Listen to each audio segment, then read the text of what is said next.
अमित शाह का एक महीने में दूसरा दौरा और तीसरे की भी तैयारी। जाहिर है बीजेपी के केंद्रीय नेतृत्व की नजर में मध्य प्रदेश बेहद अहम है। समझा जा सकता है पिछले 2 दशकों में बीजेपी पूरे देश में अगर कहीं सबसे ज्यादा मजबूत रही है तो उस सूबे का नाम है मध्य प्रदेश। निश्चित तौर पर अमित शाह के लगातार दौरों का मकसद सिर्फ विधानसभा चुनाव ही नहीं, कहीं ना कहीं नजरें सीधे तौर पर लोकसभा चुनाव है। जी हां, बिल्कुल ठीक समझे आप। और देश के हृदय प्रदेश में पार्टी कहीं भी किसी भी तरह कमजोर रहना नहीं चाहती, क्योंकि ये संगठन की दृष्टि से उसका देश में सबसे मजबूत किला है। पहले प्रवास से ही भारतीय जनता पार्टी मध्य प्रदेश ने विजय संकल्प अभियान प्रारंभ कर दिया है। 51% वोट शेयर और 200 से अधिक सीटें, ये हमारा लक्ष्य है। और ऐसे में गौरव और हर्ष का विषय है कि हमें निरंतर माननीय अमित शाह जी का मार्गदर्शन प्राप्त हो रहा है।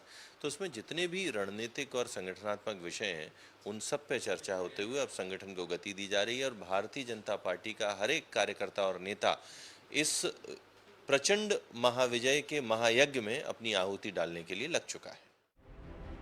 पार्टी में समन्वय की चुनौतियां हैं, ऐसा समीक्षक मानते हैं। लगता है खुद अमित शाह ने इस चुनौती को एक तरह से स्वीकार किया है।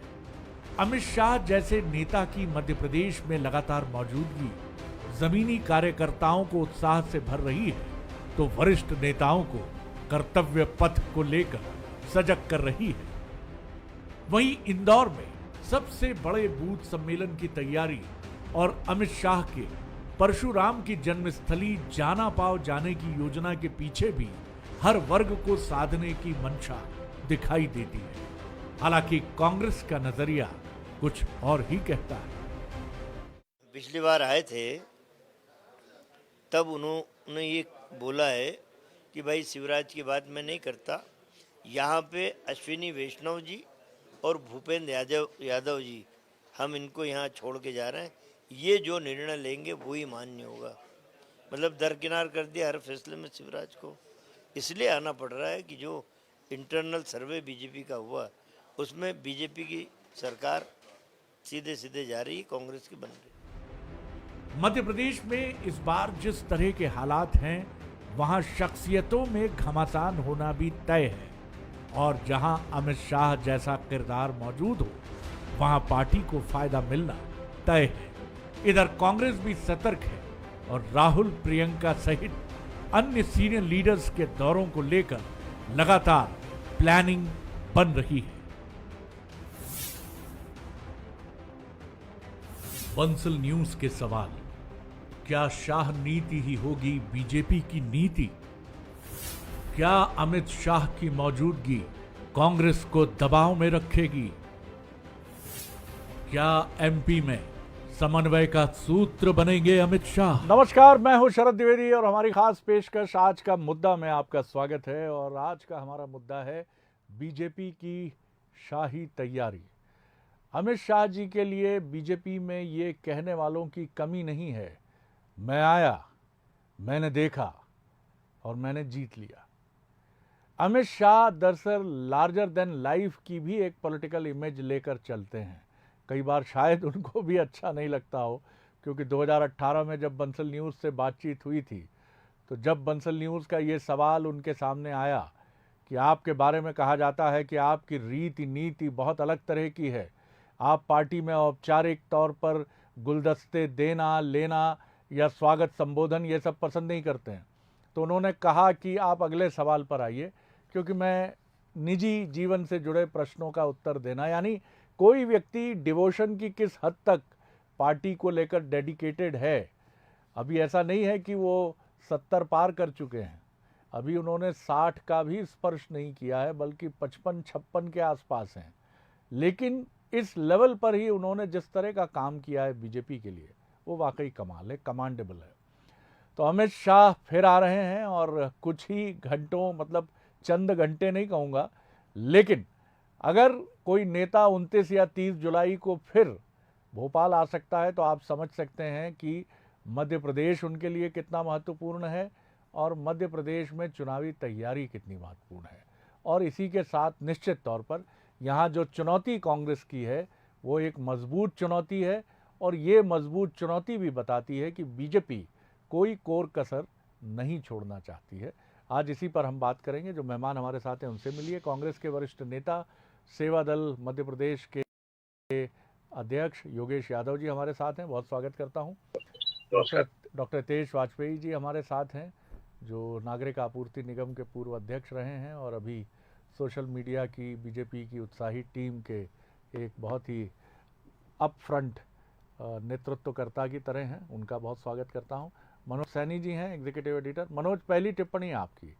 अभी वो गए ही थे कि वो फिर आ रहे हैं, किस तरह देखते हैं आप अमित शाह जी का दौरा, एक के बाद एक रिव्यू मीटिंग्स, और बहुत सारी बातें हैं जो हम जानते हैं कि अमित शाह जी बिना कहे कह जाते हैं कि अगर मीडिया में दूसरे दिन वो छपा जो हमने कहा है, वो दिखा जो हमने कहा है, तो मुझे मालूम है कि ये किसने किसको ब्रीफ किया है। किस तरह देखते हैं आप जी? देखिए, कहा जाता है मौसम बदल गया और माहौल भी बदल गया। किसी कोई भी होता है, कोई परिवार का व्यक्ति भी होता है या किसी अधिकारी को भी हम देखें कई बार, तो एक व्यक्ति के आने से सब कुछ बदल जाता है। कम से कम अमित शाह तो उसी पोजीशन में है भारतीय जनता पार्टी में। उससे जो कार्यकर्ता है उनके भीतर एक ऊर्जा का संचार भी होता है, और ये कार्यकर्ता भी मानने लगता है कि जो कुछ बिगड़ा है, जो कुछ गड़बड़ है, अब वो सब ठीक हो जाएगा। और जब बार बार आने लगे तो कुछ ज़्यादा उम्मीदें हो जाती। तो इसीलिए मुझे लग रहा है अमित शाह जी मध्य प्रदेश को बहुत बेहतर तरीके से समझ रहे हैं। इस बात से भी इनकार नहीं किया जा सकता है कि उनके पास अलग अलग सर्वे की रिपोर्ट नहीं होंगी। इस बात से भी इनकार नहीं किया जा सकता कि कांग्रेस भी जिस तैयारी के साथ लगी है, मैदान में है, उससे वो नहीं समझ पा रहे होंगे। तो तमाम तरह की बातें उनके पास है। और कल भी जब वो बैठक में बैठे तो ऐसी बहुत चीज़ें उनके पास थी, अंदर कानों की खबरें हैं, जिससे वो वाकिफ भी करा रहे थे अपने सामने बैठे हुए लोगों को, चाहे वो मध्य प्रदेश के नेता हो या केंद्रीय स्तर पर जो उनके साथ पहुंचे थे उनसे भी बात कर रहे थे। तो माहौल बहुत क्लियर है, बात बहुत क्लियर है कि 2018 में जो हुआ अब नहीं होना चाहिए, और उसको लेकर वो भी आए थे अमित शाह जी। आपको याद होगा शरद जी, हम 2-3 बजे रात तक उस समय जाग रहे थे जब खुद अमित शाह लगे हुए थे 2018-17 के चुनाव में।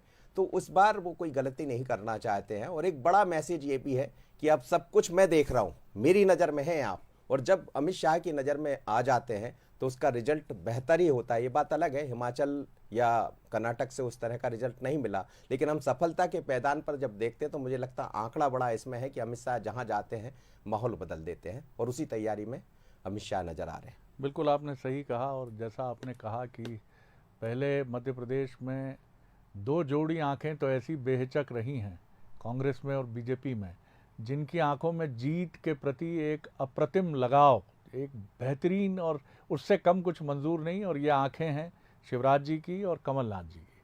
लेकिन अब इसमें अमित शाह जी की आंख जुड़ गई है, और ये देखना बहुत दिलचस्प होगा कि कांग्रेस की तरफ से किसकी आंख कमलनाथ जी का साथ देती है।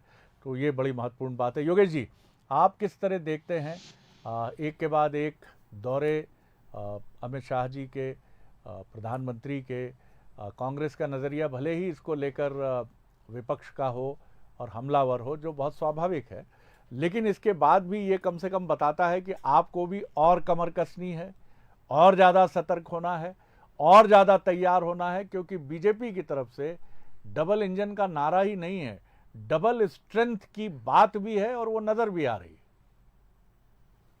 शरद जी, देखिए, अमित शाह का दौरा भारतीय जनता पार्टी के लिए आवश्यक है और वो उनका धर्म निभा रहे हैं, और कोई भी पार्टी अपने आप को जीत के लिए आशान्वित होते हुए धर्म निभाती है। लेकिन इसके परिप्रेक्ष्य में यदि देखा जाए तो कहीं ना कहीं से ये मैसेज भी स्पष्ट हो चुका है कि शिवराज सिंह जी चौहान चूक चुके हैं, और वो मुख्यमंत्री के रूप में जो सर्वे आ रहे थे, विशेष करके मीडिया के सर्वे, उसके बाद जो हम लोगों का सामाजिक सर्वे हुए, उसमें ये बात स्पष्ट हो गई थी कि शिवराज सिंह जी चौहान सरकार नहीं बना सकते, और वो स्पष्ट भी है। और हम इसको वो नहीं कहेंगे कि ओवर कॉन्फिडेंट है हम, लेकिन ये बात निश्चय ही कि कांग्रेस 150 से ज्यादा सीटें लेकर आ रही है। अब चूंकि आंतरिक सर्वे में यदि भारतीय जनता पार्टी में ये स्पष्ट हो गया है कि शिवराज सिंह जी की चौहान के नेतृत्व में यहाँ पर सरकार नहीं बनाई जा सकती है, तो अमित शाह जी का आना स्वाभाविक है, और चिंता भी स्वाभाविक है। एक नेता की चिंता स्वाभाविक है कि उनकी पार्टी शने शने धीरे धीरे हार की तरफ बढ़ती जा रही है। तो मैं इसको अस्वाभाविक नहीं मानता हूं, और इसको स्वीकार भी करना चाहिए कि ठीक है, एक पार्टी के नेता चिंतित हो जाते हैं जब उनकी पार्टी हारने के कगार पर पहुंच जाए। दूसरी ओर कांग्रेस के मामले में ना तो हमें आए देखना ना बाएं देखना, हमारी स्पीड कदम ताल की तरह है, हम पैदल चलने वाले लोग हैं। राहुल जी की यात्रा से निमाड़ से लेकर मालवा के उत्तरी भाग तक एक वातावरण निर्मित हुआ और राहुल यात्रा के बाद जो लगातार कांग्रेस को जनता की ओर से प्रतिसाद प्राप्त हो रहा है, उसका उदाहरण है जबलपुर की प्रियंका जी की आम सभा, उसके बाद ग्वालियर में प्रियंका जी की ऐतिहासिक आम सभा, जहां दोनों जगह मेरा स्वयं मैं साक्षी रहा हूं, आम सभाओं में रहा हूं। जिस तरीके से पब्लिक का जन समर्थन और उत्साह देखने को मिल रहा है, तो निश्चित ही इस बात में कोई कि निर्बाध गति से कांग्रेस आगे बढ़ती जा रही है। 8 तारीख को अभी शहडोल क्षेत्र में, आदिवासी क्षेत्र में हमारे राहुल जी की यात्रा है। उसके बाद जैसे 4 महानगर है, जबलपुर हो गया, ग्वालियर हो गया, अब इंदौर है, इंदौर के बाद भोपाल है। तो हमारी यात्रा, हमारा मार्ग, हम शने शने आगे बढ़ते जा रहे हैं। हमें अमित शाह को देखने की जरूरत नहीं है, ना हमें तुलनात्मक रूप से किसी के सामने जाकर उनसे कोई तुलना करने की। कांग्रेस की एक नीति रहती है, एक स्पष्टता होती है, एक क्रिएटिविटी होती है, उसी स्पीड से हम चल रहे हैं। लेकिन ये बात प्रमाणित है कि शिवराज सिंह जी को कहीं ना कहीं से ट्रैक से आउट करने की ये योजना है, ये स्पष्ट है। डॉक्टर हितेश वाजपेयी जी। देखिए, योगेश जी ने जो बातें कही हैं वो तो सब आप लोगों के सामने ही है शरद जी, और उसमें से मुझे कोई ऐसा बिंदु नहीं दिखा जिसका प्रति उत्तर देना चाहिए। बस एक शेर याद आ गया, उनको देखकर बड़े आराम से वो एयर कंडीशन में बैठ के सारी बातें कह रहे हैं और हमारे नेता घर घर घूम रहे हैं। तो एक कहावत है कि चुनाव सर पे हैं और योगेश भाई घर पे हैं तो मुबारक हो ऐसी कांग्रेस को और उनके नेताओं को कि जो मान चुके हैं कि हम तो जीत चुके हैं और घर में बैठ के आराम कर रहे हैं। तो कमलनाथ जी ऐसी सेना लेके आगे बढ़ें, हमारी तो शुभकामनाएं। हम तो साहब ऑन टोज हैं शरद जी। और कल ही प्रधानमंत्री जी ने जो बात कही है, देखिए हमको इसको टेक्निकली समझना होगा शरद जी कि लोकसभा और विधानसभा चुनाव लगभग साथ साथ हो रहे हैं, तो दोनों कैंपेन हम साथ में ले रहे हैं। ये बहुत महत्वपूर्ण है शरद जी जो बात मैं कह रहा हूँ। टेक्निकली हम लोग सीरियस हैं क्योंकि हमको दिल्ली में भी सरकार बनानी है और भोपाल में भी बनानी है। तो स्वाभाविक है कि हम उस प्रकार से अपने कैडर को, अपनी योजनाओं को, नेताओं को लेकर ज़मीन पर हैं क्योंकि हमें सरकार बनानी है। अच्छा, उधर ना राहुल गांधी को बनानी है ना इधर कमलनाथ जी को बनानी है, तो उनसे कोई बहुत अपेक्षाएं करना बेकार है। जैसे मुख्यमंत्री जी आपको रोज़ देख रहे हैं कि जनता के बीच कभी जन दर्शन के लिए निकलते हैं, कभी जन आशीर्वाद के लिए निकलते हैं। 2 किस्तें हमारी जा चुकी है। आज ही सीकर में एक बहुत बड़ा कार्यक्रम हुआ शरद जी, जब 14वीं किस्त लगभग 8.5 करोड़ किसानों को दी गई है, जो किसान सम्मान निधि की है।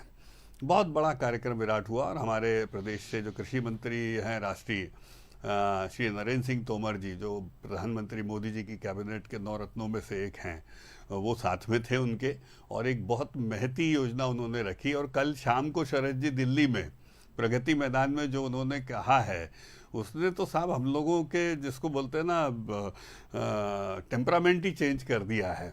उन्होंने सीधे कहा, उन्होंने कहा मेरा तीसरा टर्म, जब बोले मुझे पहली बार सरकार मिली थी, जनता ने हमें सत्ता सौंपी थी, तो 10 नंबर ही देश मिला था हमको, 10वें नंबर पे थे हम इकोनॉमी की दृष्टि से। और आज जब हम आपके सामने खड़े हैं तो हम 5 इकोनॉमीज में से एक हैं शरद जी। और उन्होंने कहा कि मुझे ये तीसरे टर्म का मैंडेट है कि हम 3 इकोनॉमीज में से एक करेंगे भारत को। सीधा उन्होंने कहा, और बोले ये मोदी की गारंटी है, ठोक के बोला है कि ये मोदी की गारंटी है कि नरेंद्र मोदी के तीसरे टेन्योर में 3 देश की, दुनिया की सबसे बड़ी इकोनॉमी में भारत होगा। तो हमारे सामने आप सोचिए कितना बड़ा हम कह सकते हैं कि उन्होंने अपने कॉन्फिडेंस का, जनता के प्यार का, स्नेह का, आत्मविश्वास का लोकार्पण उन्होंने प्रगति मैदान से किया है। तो हमको तो दोनों स्तर पे काम करना है ना शरद जी, क्योंकि 2 महीने बाद लोकसभा चुनाव भी है। विषय यही है, बिजली, सड़क, पानी और महिलाओं के लिए, किसानों के लिए, छात्रों के लिए जो काम हो रहे हैं। आज मैं कल एक खबर देख रहा था, तो नॉन बासमती राइस जितना है उसका एक्सपोर्ट बंद कर दिया गया शरद जी। बट ये खबर किसी को छोटी लग सकती है, और उसका कारण केवल इतना है कि 2 से 3% जो प्राइस राइज हुआ है राइस का, उसकी वजह से फोर्स ही किया सरकार ने कि भारत के लोग चूंकि चावल अधिक पसंद करते हैं तो ऐसा ना हो उनके लिए किसी किस्म की शॉर्टेज हो। तो अमेरिका में शॉर्टेज हो गई, $34 का एक पैकेट बिक रहा है, 3-4-5 किलो का होता होगा। तो वहाँ की कहानी भी मैंने देखी कि सुबह से महिलाएं निकली थी, 4 बजे जाके उनको स्टोर्स में अवेलेबल हो पाया। तो आप सोचिए कि अमेरिका में राइस को लेके केवल इसलिए क्राइसिस हो गई कि हमने देश में, तो मैं जो कहना चाहता हूं कि हमें देश चलाना है, हमें सरकार बनानी है, तो हमारे नेता सड़क पर हैं, हमारे नेता योजना बना रहे हैं, हमारे नेता चुनाव की तैयारी कर रहे हैं। We are serious about it. Manoj ji, doctor Hitesh Vajpayee जिस आत्मविश्वास का प्रदर्शन कर रहे हैं, मोदी जी भी एक दिन पहले जिसका उन्होंने उदाहरण भी दिया, ये बात ठीक है कि उन्होंने कहीं ना कहीं अपने उसी आत्मविश्वास का प्रदर्शन किया, ये कहते हुए कि तीसरी आर्थिक शक्ति मुझे अपने तीसरे टर्म में बनाना है। इधर मध्य प्रदेश की बात करें तो कांग्रेस भी खम ठोक रही है, और केंद्र की राजनीति की बात करें तो इंडिया यानी विपक्ष, गैर भाजपाई विपक्ष और उसके एक अहम नेतृत्वकर्ता राहुल गांधी भी खम ठोक रहे हैं। अविश्वास प्रस्ताव, संसद में गतिरोध, इन तमाम चीज़ों के बीच में अमित शाह जी का जिस तरह का एक फोकस आप देख रहे हैं, अब तक उनकी जिस तरह की 2 मीटिंग हुई है, तीसरी मीटिंग के बारे में कहा जा रहा है ये काफ़ी डिसिसिव होगी, जिसमें बहुत सारी चीज़ें क्लियर होंगी, वर्क डिवीज़न से लेकर जो काफ़ी हद तक तय हो चुका है, लेकिन उसका एग्जीक्यूशन और एग्जीक्यूशन के साथ ही उसकी एक नियमित प्रगति रिपोर्ट, इस पर आप क्या कहेंगे? देखिए, मुझे लग रहा है जब तीसरे टर्म में अभी अमित शाह जी पहुंचेंगे तो बिल्कुल आपने ठीक कहा। जो चीज़ें अभी तक, अब ये भी कहा जा रहा था कि 2 दिन में शायद वो सूची सामने आ जाएगी कि किसके पास क्या जिम्मेदारियां हैं, तो मुझे लगता है अमित शाह जब 30 तारीख को यहाँ पहुंच रहे तो अब सूची लेकर नहीं आएंगे बल्कि सूची जारी कर जाएंगे, जो खबरें हैं। तो निश्चित रूप से भारतीय जनता पार्टी उसी लाइन पर बढ़ रही है। और शरद जी, जब किसी बात में देर होती है, तीसरा दौरा यदि अमित शाह जी का है, तो ऐसा तो नहीं है कि बहुत बेहतर सारी चीज़ें हैं, उनको बेहतर करने की ज़रूरत है, क्योंकि यदि 15 दिन के भीतर या महीने भर के भीतर तीसरा दौरा अमित शाह का है तो इतनी व्यस्तताओं के बीच में मध्य प्रदेश के लिए समय निकालना ये तो जाहिर कर ही रहा है कि कहीं ना कहीं उनके माथे पर भी चिंता की लकीर होगी, या अपनी पार्टी को कैसे बड़ा करना है उस तरफ भी होगा। आप जातिगत समीकरणों को भी आप देखेंगे, जाना पाओगे। क्या आप इसको इस तरह भी देखते हैं कि वो समन्वय के उस बटन को एक पीयर प्रेशर ग्रुप की तरह, वो कहीं ना कहीं एक दबाव की तरह वो जरूर जल्दी दौरे कर रहे हैं, क्योंकि वो शायद बिटवीन दी लाइंस कुछ देख रहे हैं। वो चाहते हैं कि समन्वय बहुत तेजी से हो, दूध और शक्कर बहुत तेजी से घुलें और घुलकर वो मैदान में बिखर जाएं और जर्रे जर्रे पर बीजेपी के लिए काम करने में जुट जाएं। देखिए, जीत का मजा नहीं चखा भारतीय जनता पार्टी ने, 18 में हार का मुंह देखा है, हारना पड़ा है। ये बात अलग है कि सरकार की वापसी हुई 2020 में, वो एक अलग मुद्दा है, लेकिन 18 के जब मेन चुनाव हुए तो उसमें हारे हैं, तो हारने की बात तो है ना कहीं जैन में शरद जी। और अब की बार 200 पार का नारा भी दिया गया था, तो वो नारा भी बराबर करना। तो हमें लगता है जो संवाद की स्थितियां बार बार, और कल भी उन्होंने कहा कि तमाम सारे लीडर जाइए, आप उन लोगों से मिलिए। आज प्रभात झा भी खातेगांव के आसपास कहीं पहुंचे, मैं देख रहा था अभी थोड़ी देर पहले, कुछ वीडियो वायरल हुए, और बाकी तमाम सारे सीनियर लीडर आज सुबह से पहुंच गए। कैलाश विजयवर्गीय रात को 2 बजे पहुंच गए, चूंकि जिस तरह का कार्यक्रम एक तय हुआ है, तो वो तमाम तरह की चीजें समझ रहे हैं, उनके पास वो रिपोर्ट है और उसमें बेहतर करने की जरूरत पड़ रही है, इसीलिए अमित शाह जी खुद यहाँ पहुंच रहे हैं। लेकिन ये कहीं ना कहीं कांग्रेस के ऊपर एक दबाव का असर भी इसको कहा जा सकता है कि बार बार यदि वो आएंगे तो कार्यकर्ताओं के दबाव दुतरफा है मनोज, दबाव दुतरफा है, दबाव अपनी पार्टी पर भी है और इसी तरह सिमिलरली ये कांग्रेस पर भी दबाव है। तो दबाव की ये रणनीति दोहरी है और नतीजे बताएंगे कितनी कारगर होती है, क्योंकि जब कोई हेड ऑफिस से एक बहुत महत्वपूर्ण रणनीतिकार और अधिकारी आता है तो निश्चित तौर पर उस ऑफिस में एक बिल्कुल लहर दौड़ जाती है कि भैया बढ़िया से बढ़िया काम करना है, सर को दिखाना है और कहीं कोई कोताही नहीं छोड़नी है। मैं योगेश जी की तरफ चलूंगा। सर भी ऐसे है कि उनके पास तमाम जानकारी भी है। जी हाँ जी, योगेश जी, आपकी शैली, कांग्रेस की शैली भिन्न है। जैसा आपने कहा, बिल्कुल ठीक कहा कि शनह शनह चलना, बिना हड़बड़ी के आगे बढ़ना, और आपके यहाँ की शैली बीजेपी की तुलना में भी भिन्न है, जो आपकी आइडियोलॉजी के मुताबिक है कि आप बैठते हैं, राहुल गांधी से कोई सवाल पूछा जा सकता है, प्रिय भी अप्रिय भी। लेकिन अब आपके यहाँ भी बीजेपी को देखकर बहुत कुछ बदला है, खासतौर से कमलनाथ जी ने काफी हद तक बीजेपी के संगठनात्मक मॉडल से जुड़ी बेहतर चीजों को अपनाया है। जी शरद जी देखिए, एक बात मैं डॉक्टर हितेश वाजपेयी जी की बात का जवाब देना चाहूंगा। जी। हालांकि वो जातीय प्रश्न था, लेकिन फिर भी आवश्यक है। पहली बात है कि 45 साल के मेरे राजनीतिक कैरियर में मैंने कोशिश की है कि मैं प्रचार से बचने की कोशिश की। अब वो मेरी कमजोरी हो सकती है या मेरा प्लस है, ये मैं नहीं जानता, लेकिन मैं इतना जरूर जानता हूं कि ग्वालियर की यात्रा के 5 दिन पहले हम पहुंचे और ग्वालियर में हम लोगों ने चाक चौबंद करके, विशेषकर सेवा दल के मेरे साथियों ने मेहनत की। अभी 3 दिन पहले ही मैं ग्वालियर से लौटा हूं। और जहां तक घर पर बैठने की बात है, तो मैं अपने विधानसभा क्षेत्र में हूं, अभी अपने महू विधानसभा क्षेत्र में आपका सक्रिय टिकट हूं। पक्का है इसके मतलब? बाद नहीं, देखिए, आपकी शुभकामनाएं होगी तो टिकट भी जरूर मिल है, जाएगा। जरूर है, इंशाल्लाह। आप जैसे हितेश जी मिले जरूर मुझे, है। नहीं, आप तो हितेश जी शायद को भी दे हितेश जी सकते का हैं कि वो भी अपने विधानसभा क्षेत्र में है, ऐसा कह सकते हैं, क्या हर्ज है? शुभकामनाएं, मेरी जी। शुभकामनाएं, क्यों जी। नहीं हो सकता है। हितेश जी को मेरी शुभकामनाएं। जी। दूसरी बात है, आज हम लोग वापस लौट रहे हैं। अब चूंकि राहुल जी की यात्रा का 8 तारीख का कार्यक्रम हो चुका है शहडोल का, तो उससे पहले हमारी उमरिया है, आसपास अनूपपुर है, वहां पर हमारे 4 तारीख से दौरे शुरू हो जाएंगे। तो निश्चय हम फील्ड में हैं, क्योंकि अब ये आता हूं डॉक्टर अलग साहब, बात आता है, हूं। इधर जी। है। दूसरी बात यह है कि महत्वपूर्ण बात जो है कि मैं अमित शाह जी का मध्य प्रदेश में आना शुभ संकेत मानता हूं। ये कांग्रेस के लिए भी शुभ संकेत है और जनता के लिए भी शुभ संकेत है कि जो कर्नाटका में वो गए थे और खूब गए थे, तबीयत से गए थे, तो वहां इतिहास की पुनरावृत्ति मध्य प्रदेश में भी होगी। कर्नाटका भी उन्होंने बहुत अच्छा चुनाव लड़ा, गुजरात भी गए थे। परिणाम स्पष्ट है। परिणाम स्पष्ट है कि क्या हुआ था कि गुजरात के तो वो वासी हैं, गुजरात नहीं, कर्नाटका को उनका उत्तर जो प्रदेश चुनाव में क्षेत्र प्रियंका था, जी भी जिस गई तरीके का कार्यक्रम आया था, तो मैं तो बोलता हूं कि आइए अमित जी, बार बार आइए और दोहराइए, और कहीं ना कहीं से उन स्थानीय नेताओं को, नेतृत्व को निराश और हताश कीजिए, जिन पर जो आप कहते हैं कि गाली अमित देने शाह से जी क्या की होगा साहब? स्पष्टता, अमित शाह सर, जी उल्टा की सीधा शैली, बोलने से आप टाइम जिसको- पास होता है और कुछ जिसको नहीं होता। अमित कुछ शाह जी तार्किक की बात हर करो, कुछ धर्मिता, अच्छी बात करो तो ये ना। कहीं ना कहीं से हम तो कहते हैं आइए अच्छा अमित जी, शाह ऐसी कोई बात हो रही है क्या? आप बताओ, कोई किसी नहीं, को मैं आपकी उलाहना तरफ दे रहा है लौट रहा क्या? हूं, मैं ये लौट रहा उलझुल हूं। बातें करके क्या मतलब है? It is the share wastage of time. आप अपना फ्रस्ट्रेशन बताते हैं, उठपटांग बातें चलिए करके। चलिए, हमने आप हाँ, ये क्या बातें हैं बताइए?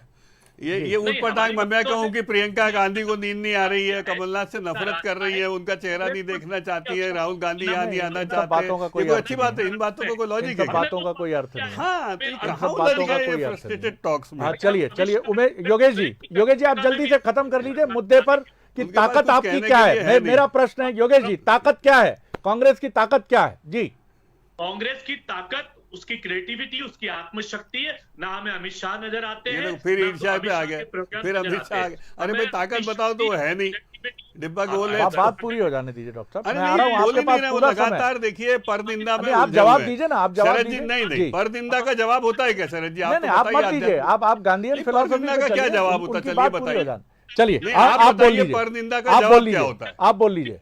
योगेश जी सुन लीजिए डॉक्टर हितेश ऐसा वाजपेयी जी। ऐसा देखिए, हाँ। नेताओं को उल्टा सीधा बोलने से यदि आपको वोट मिलते हैं तो ये मेरी तो समझ के बाहर है। अब मैं आपको एक फैक्ट शीट रखता हूँ योगेश शरद जी जी, सुन लीजिए, नहीं तो हम किसी को नहीं सुन पाएंगे। मैं आपके हम सामने किसी को नहीं सुन पाएंगे योगेश जी। मैं आपके सामने एक फैक्ट शीट रखता हूँ आज की। आपने शरद जी देखा है, मैं अभी देख रहा था, तो मेरे पास इवनिंग की जो मैं टैली इनकी देख रहा था, तो आप देखिए जो ट्विटर पर बड़ी मुखर रहती थी पार्टी, उसमें मैं कमलनाथ जी का देख रहा हूँ, प्रियंका जी का देख रहा हूँ, दिग्विजय सिंह का देख रहा हूँ, विक्रांत जी का देख रहा हूँ, इन सब ने ट्वीट ही नहीं किए हैं। Can you imagine? मतलब ये ट्विटर से भी गायब है ये लोग, और ये बड़ी दुखद चीज है। मतलब दिग्विजय सिंह जी के 3-4 आदिवासियों के ऊपर ट्वीट है सुबह अर्ली 7 बजे से 9 बजे के बीच में, उसके बाद से वो गायब है। तो आप सोचिए कि जमीन पर ही नहीं, जो वर्चुअल वर्ल्ड है वहां पर भी कम्युनिकेशन से ये गायब है, जो दिखाता है लैक ऑफ कॉन्फिडेंस। और यही कारण है कि पूरे समय योगेश जी उलाहनाएं देते रहे, वो बुरा भला बोलते हैं सब, लेकिन कोई तार्किक और तर्क सम्मत और मजबूत बात नहीं कह पाए। और मैं आपको बताता हूं शरद जी कि 30 तारीख के बाद पूरी पार्टी हमारी आपको जमीन पर चुनाव प्रबंधन की टीम के साथ दिखाई देगी। आपको ये पता है, हमारी तैयारियां पूरी हो चुकी हैं और हम इसको गंभीरता से लेंगे। यानी 10 अक्टूबर के आसपास यदि आचार संहिता लगेगी तो उसके पहले मानकर चलिए, हम हमेशा चुनाव आने से पहले 3 बार अपना कोर्स पूरा पढ़ लेते हैं साहब परीक्षा से पहले। तो आप मान के चलिए 10 अक्टूबर से पहले और 10 अक्टूबर से 28 नवंबर तक हम 3 बार पूरे, कम से कम हमारे सभी नेता बूथ स्तर तक पूरा भ्रमण कर चुके आऊंगा होंगे योगेश जी, शरद जी, आऊंगा आपके पास। कम्युनिकेशन स्टैब्लिश कर चुके होंगे, हमारा स्ट्रक्चर लगभग कंप्लीट है, जिनकी बात मनोज जी भी कह रहे थे, अब आपके सामने आएगा ही आएगा। तो हमारी ये कार्य योजना है जिसका नेतृत्व सभी कर रहे हैं। और फिर आखिरी बात बहुत महत्वपूर्ण है आपकी, कि हम दर्शकों को बता दें कि हम लोकसभा और विधानसभा चुनाव साथ साथ लड़ने जा रहे हैं शरद जी, 2 महीने का गैप है बस। तो बहुत महत्वपूर्ण है ये हमारे लिए। हम जनता की दी हुई दोनों जगह पर, दिल्ली और भोपाल की जिम्मेदारियों को समझते हैं, हमें इसको कंटिन्यू करना है। चलिए, तो शुभकामनाएं स्वाभाविक है आपको हमारी भी। अप्रोच अलग है। आपको भी, कांग्रेस को भी। जी योगेश जी, बहुत कम वक्त है मेरे पास, कुछ सेकंड्स हैं जी। आपका अति आत्मविश्वास, पहले फिर हम पे लग 2018 गए का आप। नारा, अब की बार 200 अब देखिए 200 शरद जी, देखिए आपने 100 आप पार उनको नहीं किया बार बार था, हारे परमिंदा थे का और अवसर फिर दे हारे रहे गए। हैं। ये आप क्या क्यों हार बात है? गए? अरे योगेश जी, हार कुछ गए। अपना बता दो, 2018 कहाँ है में हारे कमलनाथ, थे आप। कहाँ आप है इलेक्शन दिग्विजय हारे थे, सिंह? आप बड़ी-बड़ी बातें चलिए, कर आप रहे हैं, अपनी कैसे हार जीत गए? पर कहाँ केंद्रित है? रहिए योगेश जी। आप अगर मध्य अपनी प्रदेश जीत को का छोड़ दावा के कर कहाँ रहे घूम हैं रहे तो हैं? उस पर केंद्रित रहिए। नहीं हुई है नहीं, 2018 मध्य में प्रदेश को आपकी। छेड़कर इस छोड़कर चर्चा को कहाँ भूलिए घूम रहे हैं आप। आपके दिग्विजय चलिए, सिंह और बहुत कमलनाथ? शुक्रिया योगेश जी, अरे बहुत घूम रहे हैं, धन्यवाद फील्ड डॉक्टर में। हितेश कहीं वाजपेयी, कौन बहुत सी शुक्रिया फील्ड में? मनोज जी। दुबई की? आगे देखिए, छत्तीसगढ़ आज का मुद्दा वादे हैं, वादों का क्या। नमस्कार।